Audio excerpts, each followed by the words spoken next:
These people are the first people in North America to see Star Wars 2 Attack of the Clones. Tickets run from about $250 to $500, depending on where you're sitting. And about 700 very lucky people are going to see the show. Okay, you know what? Whoa, whoa, whoa. Okay, no need to get rough. All right, okay. A Jedi! What do you know? It was the best movie I've ever seen. I hate them. Special effects was great.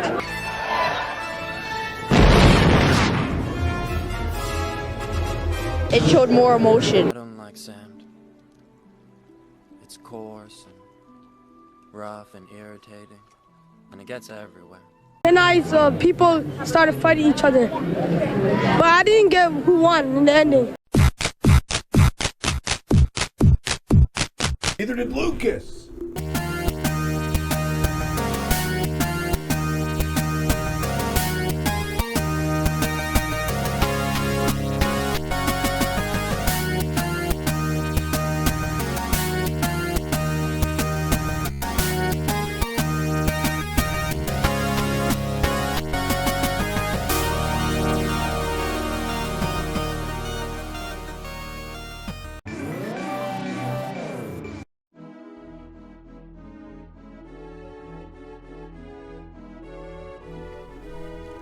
Welcome back, Star Wars month here on the channel, the Reset Button podcast, with one of the worst fucking movies I've ever seen in my life. I stand by that today, but I'm not going anywhere until I introduce my co-host, Tannen. What's going on, man?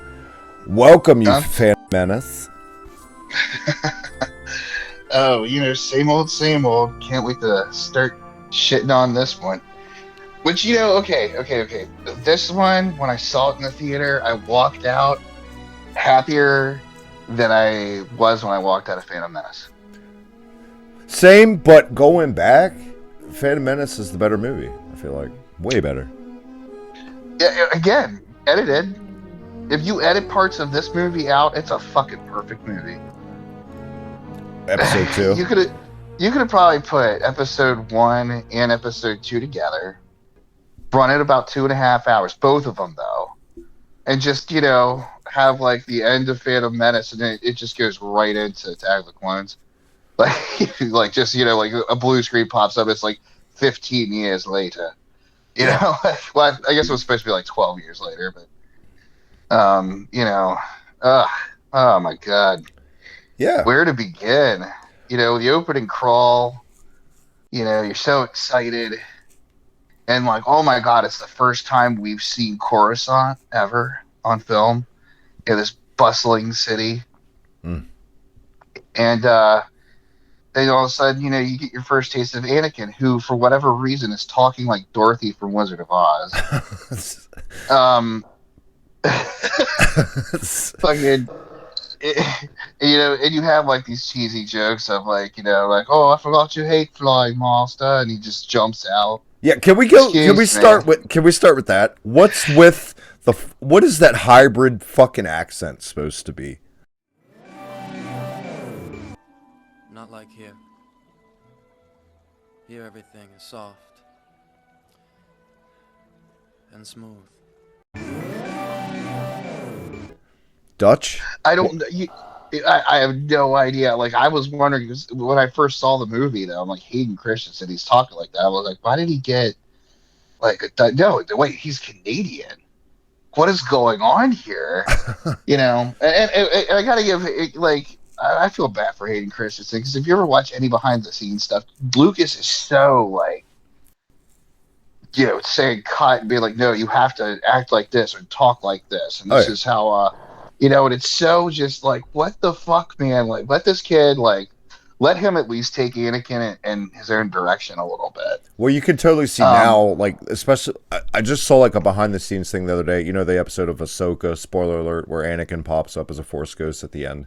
They showed, like, him, because him and that actress went to, like, acting school and shit together, so it was kind of a full circle moment for them, too. But Lucas wasn't on set, and you could tell, like, just the whole vibe, Hayden Christensen just nonstop smiling, just happy to fucking be. He was talking about how cool it was to put the shit on again, like the robes and stuff. Yeah. Oh god. I mean, you know, even with the behind the scenes stuff with Obi-Wan, you know, like, it was like, whoa, like, he's really knocking it out of the park here. So what went wrong? Lucas went wrong. Well, I guess Lucas was like, Dorothy Gale. I need you to talk like Dorothy Gale. Sand. Fuck sand. You hate sand. Yeah, you hate sand. I don't like sand. So, and I need you to touch Natalie. Right. All weird and awkward. Yeah. Okay. So yeah, I think we're getting ahead of ourselves here, because let's just talk about the premise here. So he jumps out this motherfucking car, chases down this goddamn changeling person that gets killed by a poison dart. Meanwhile, these worm things are almost killed, and Padme. Well, that happens before. Then he jumps out the fucking window. Grabs onto the little drone droid thing. Oh, they end up at a bar and there's death sticks. Because we have to have anti-cigarette ads now. Because George Lucas's kids hate smoking. At least Obi-Wan tricks him into sobriety, rethinks his life. Yeah. Oh, yeah. That's true. Yeah, I want a side story about that guy and how he is just like, I just woke up one day and decided this isn't for me. I went home and rethought my life. I will say, I feel like with the opening crawl, episode 2, the one thing it has going for it over episode 1, it started off way less confusing as far, because the first one you're reading all this shit about taxation and trade federation, and the very first time you see that, the very first time I remember seeing episode 1, I'm just this recurring question of what the fuck is going on in this movie. I had to watch it a couple times. Welcome to government class, your freshman year. Yeah. At least this one was boom, they're on a mission, there's an assassination attempt, boom. And in episode 3, even fucking better, way better, with how they open. But now you're jumping way ahead. No, Let's focus where we are. Here's my question. Anyway, if Jango Fett was that accurate, and he was there anyway, why not just fucking camp out and wait for the bitch to come outside? What? Worms? Slugs? And your changeling little. Well, here's the thing though, and I had read, and if you ever play Bounty Hunter, he meets up with I can't remember what the changeling bitch's name is, but whatever. He meets up with her, and it makes her a partner, but it's you can tell even in the game, he's thinking in the back of my mind, how am I going to kill this bitch? And I think he just did all of that elaborate way just to offer. He's like, cool, now I can kill her. Zam Wessel was the name. Yeah, Zam Wessel, yeah. So anyway, though, Sham Zammy she dies, and then Obi-Wan takes this dart to a guy that runs a diner. He owns a fucking diner and knows where this dart came from. Yeah. You go to the Caminos. And, what we do also see, which is what I liked about this when I saw it, was, you got to see Yoda training younglings. Yeah. Also, what about that bitch in the library, though? What librarian acts like this? He's like, hey, I'm trying to find this planet. She's like, well, if it's not in our archives, it doesn't exist. Bitch. You have one job, lady. What kind of fucking librarian are you? I never even for those listening, we have Washington County Library, downtown Hagerstown, and if there's something I can't find, those librarians will bend over backwards to see. They will make that the part of their day. And to find what the fuck I'm looking for. Exactly. And that's just some asshole off the street. This is Obi-Wan Kenobi you're talking to like this. Yeah, I'm some asshole off the street. Now, great though. It's usually we have this room called the Western Maryland room, and it's all these archives. And I've looked up historical houses and all kinds of shit to find these names of properties and people who own them. And yeah, I've worked with that librarian especially. She's never been like, well, if it's not here, it doesn't exist. One of the properties in Hagerstown, we hit a brick wall, and she was like, it could be pre-Revolutionary War records that we don't have. And I was like, where do we find them? She's like, England. I'm like, oh shit, yeah, that's a good point. So the big gist of why Obi-Wan is looking up this undisclosed planet called Camino. As we get into the entire Clone Wars saga, kicks off with this movie. We meet Jango Fett, the bounty hunter, who has a son, quote unquote, who's a clone of himself, which is Boba Fett.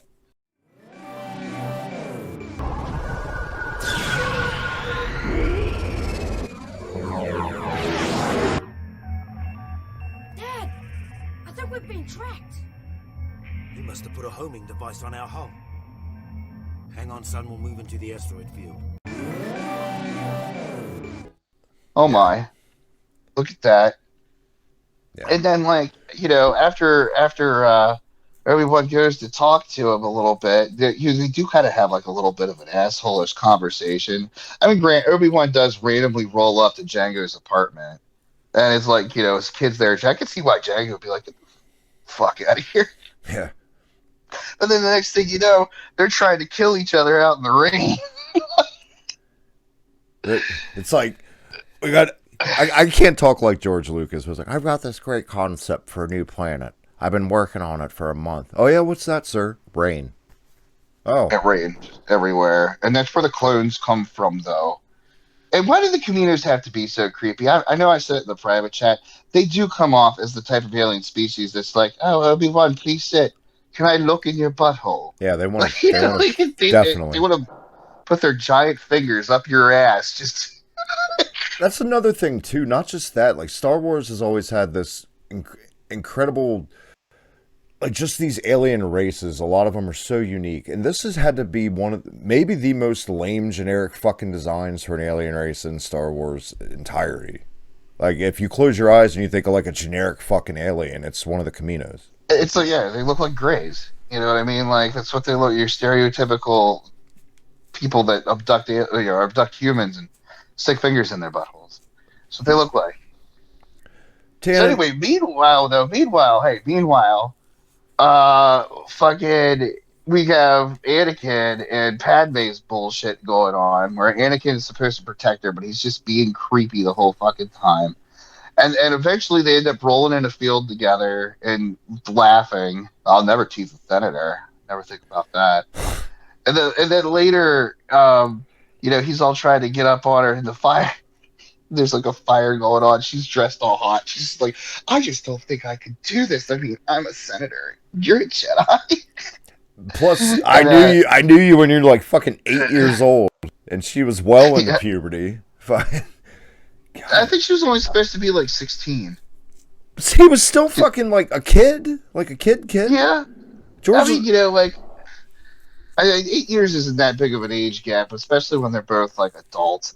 My point here is that he's being all creepy and gritty and leery, and any normal chick in her right mind wouldn't be turned on by this. But you know what? She's just like, okay, whatever.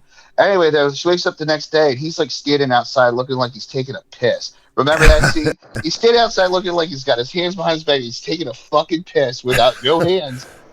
And he's just like, I've got a bad feeling about my mother. So let's go to Tatooine. And, where all the sand is. And, and we all know what happens. First he finds Watto, who's, all washed up and, has fucked his life up. Annie? And I'm sorry I had to sell your mother. It's business. Little Annie! And, anyway, though, then we meet, the Lars family, who Papa Lars is played by the same guy that played Uncle Owen in episode 4. But this time he's like, I guess he had diabetes and had to get his foot removed or something at some point because he's in a wheelchair. And, then he gets he gets 3PO back and all this stuff, and he goes out into the desert and commits mass genocide.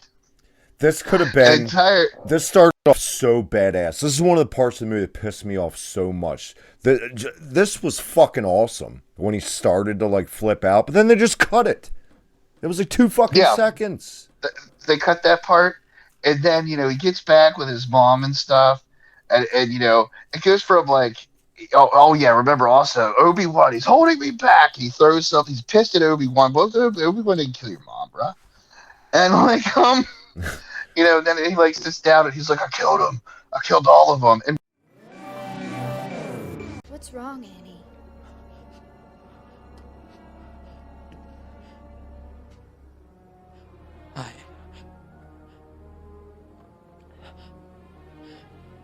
killed them. I killed them all. They're dead. Every single one of them. And not just the men, but the women. And the children, too. They're like animals, and I slaughtered them like animals. I hate them.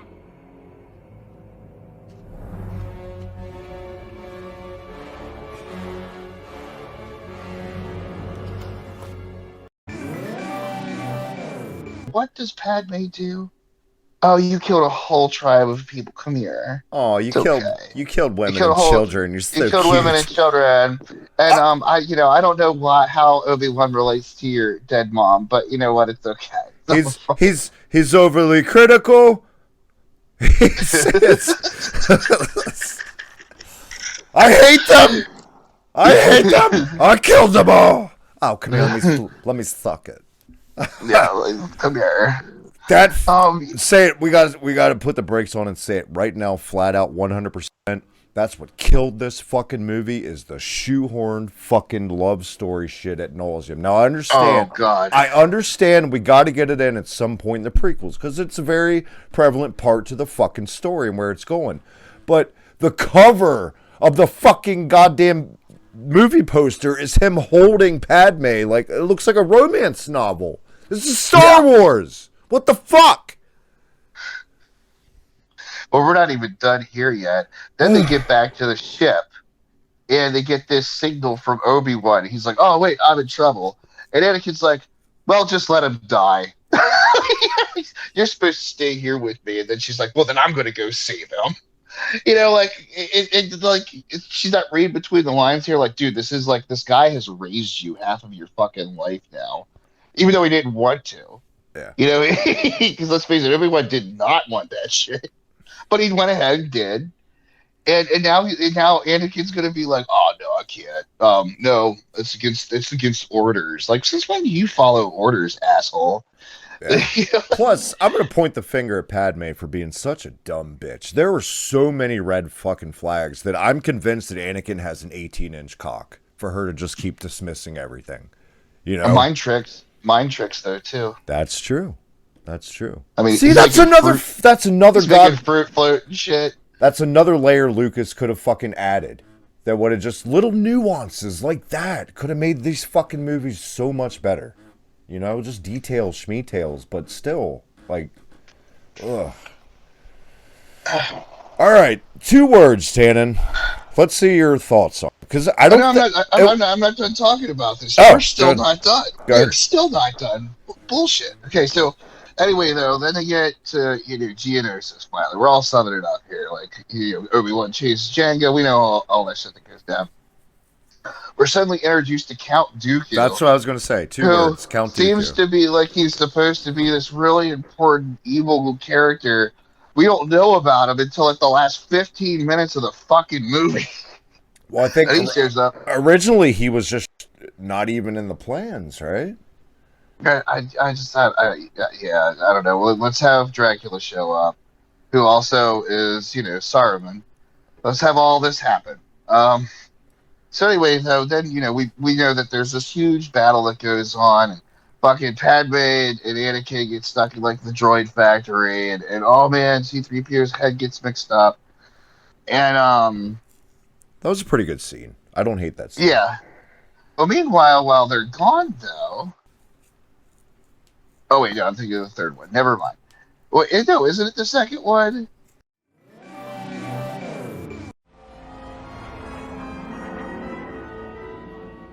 It's a clear these are separatists made a pact. We said these are Federation betrayed. Senator Dello Belligan.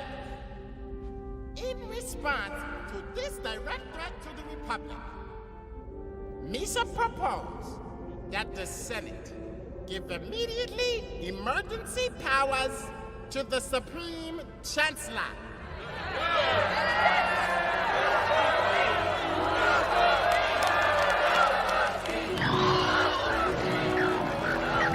Order!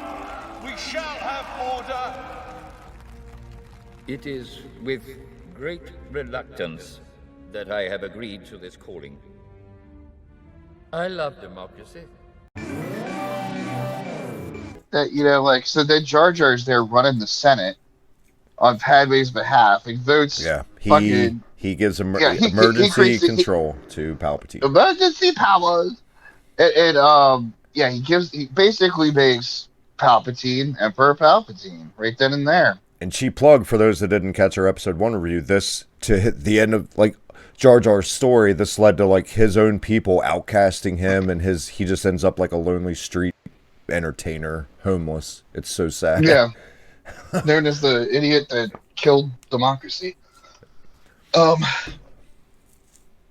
anyway, though, yeah, so that happens, and then, you know, he's right away, he's like, I'm going to use this clone army to, you know, attack the separatists, and then there's this huge battle of Geonosis. There's goofy things that happen, like C-3PO's head getting put onto a droid, you know, die rebel scum, what? Or he says Jedi scum. But, like, you know, and Jango, who's been ruled up to be this badass for so long, he kills a couple Jedi while he's there just by drawing his weapons. And Mace Windu just shows up, chops his head off. Yeah, so I was going to say, it took 3 hours worth of the prequel movies for Mace Windu and Yoda to finally get off their fucking ass and help! Shit! So anyway, though, yeah, that happens. And then, okay, this was the part of the movie, though, when I saw it in the theater, you know, like... Well, hold on. Real hard. Because I know where you're going. Before we get to that, we got to talk about this big battle in Geonosis. The part that always... Maybe my favorite part of this movie that always makes me laugh. Because you know how Obi-Wan doesn't have his lightsaber at first? He just has, like, the spear. And he hits that fucking... Oh, yeah. He hits that alien right in the fucking face with it. And he just falls on his back. It's so good. I could watch that 1 billion times. But yeah... And it's right before that moment too, that, you know, she's like, "Hey, I love you," and you made a good point. Maybe she's talking to Anakin. You made a good point. You know, they're about to go out to their deaths and stuff.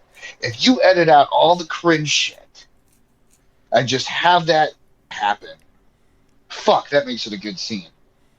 But instead, no, we're cringing already, and then suddenly she's just like, "Oh, I love you." You know, like, and it's just like, oh my god. So anyway, though. Yo, if it just, like, yeah, exactly. If it just would have been subtle nuances building up to that, like, oh, sexual tension, are they? And blah, blah, blah. Not a toss about in a fucking field in Waterfall City. Or a you know, late night by the fire, make love to you woman type scene. Yeah. You know. So yeah, so anyway, the big battle happens, but all the clones are showing up. Oh my god, it's the whole thing we've been waiting for. And then we get to the scene with Count Dooku, and, you know, like, yeah, of course, Anakin fucks up, gets his arm cut off, which fucking has Obi-Wan all fucked up, because he doesn't listen to Obi-Wan, because they both should have gone. And then who comes walking in? In this part of the movie, I still will fucking watch it. Well, you're forgetting to say what a shitty lightsaber battle that was with Dooku and Anakin. Fucking terrible. Oh yeah, God, it was bad, terrible. But anyway, though, then we get to see, you know, finally, after all these years, Yoda get his lightsaber out and jump around like a crazy son of a bitch all over the place. I mean, even capturing Force lightning, though, deflecting it back, like, holy fuck. It's a pretty big moment in the history of movies for a lot of people. For Star Wars, yeah. You know, and that scene, like, really did top it. But, you know, then we have the end of the movie, because, of course, there's always, like, a celebration type deal. You know, and Dun, dun, dun, dun, dun, dun, dun. How does that end exactly? Like, because they're talking, they're still like, are they asking who Dooku's master is at that point? Yeah, I feel like they are. Mm-hmm. That's like cliffhanger. Yeah, you know. Oh well, it ends with fucking Anakin and Padme's wedding. That's the very end. Their secret. Yeah. Tatooian wedding, which, okay, by the way, or Nabooian wedding, which, by the way, she is the former queen of Naboo. Who are they getting to marry them in secret? Who's that minister that's doing that? And there's no paparazzi to be, you know what I'm saying? Like, come There's on. nobody. Like, oh yeah, former, former queen and current Senator Amidala was seen actually fighting in the Battle of Geonosis. And is Anakin 100% sure it just wasn't a handmaiden accidentally? Because there's like 100 Natalie Portmans in this world. So, I mean, that's not a bad thing. I'm just saying. Oh boy, Mr. Megorium, it's Wonder Emporium, 100 Natalie Portmans. What is? I just decided that Natalie Portman's would be a great toy. Oh God. Consensus on this movie. Did I like it more than Phantom Menace? Actually, I did. Looking back, though, is it a better movie? Yeah. I mean, no, Phantom Menace, I think, is a better movie. Is that saying much? Not at all. No, it's not. I feel like episode 1 actually felt like a movie, whereas episode 2 just felt like this. I don't even want to say filler shit, because at least with Empire, like, it was still my favorite Star Wars movie, but it's still incredible. This just felt like a big bunch of fucking nothing. You know what I mean? Like you could have just synopsis this whole fucking movie and like the Cartoon Network amazing Clone Wars specials, which you and I were talking about the other day, which we both love. Yeah. Should have made that the fucking movie. Like, come on, man. I mean, we'll get us into our next movie though, which I have a lot of praise for. Same. It's almost like George Lucas was like, "Fuck, I got to make all this shit make sense," you know, and he's scrambled. Yeah, no, he's like, I got to go back to my original idea, which is Anakin and him fighting at a volcano, and Anakin and Obi-Wan fighting. You know, all of it was that original script idea, for the most part. You know, and it turns out like Palpatine, you know, his rise to being the Empire, but we'll get all into that into the next episode because like you said, I feel like we could sum Attack of the Clones up pretty fucking quick, and we did. In closing, is this the worst Star Wars movie in your opinion? No. I'm going to say Rise of Skywalker. And then probably this, and then Last Jedi was fucking rough. No, Last Jedi was fucking horrendous. Yeah. I'm gonna have to sit back and make a list of how I feel about. And I would say no. Remember the Clone Wars movie that did come out that introduced the series of the Clone Wars? Yeah. And they had to like save Jabba's son or something. Remember that movie? Yeah. Not great. That movie sucked. Yeah. If you count it as the Star Wars theatrical movies, which technically you're supposed to, because it did release in theaters. Right. Well, thank fucking God we never have to talk about Attack of the Clones again, and thank God I never have to play the new Droid Army for GBA, cheap plug on demand right here on the channel. I was excited for that. I was like, fuck yeah, it's like it's a roguelike and it's Star Wars. That's perfect. No.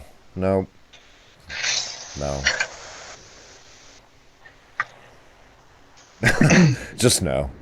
But like you, I'm fucking hyped, and who knows, maybe we'll get together and play the episode 3 beat 'em up together on GBA before the next episode. That is a fun game. It's good. It's a great 2-player game too. Very fun. Underrated game, Tannen. Did you play to the Falcon this week? It's not a bad game, man. Ooh. I've played worse. I mean, I've played worse too, but it's still a shitty game.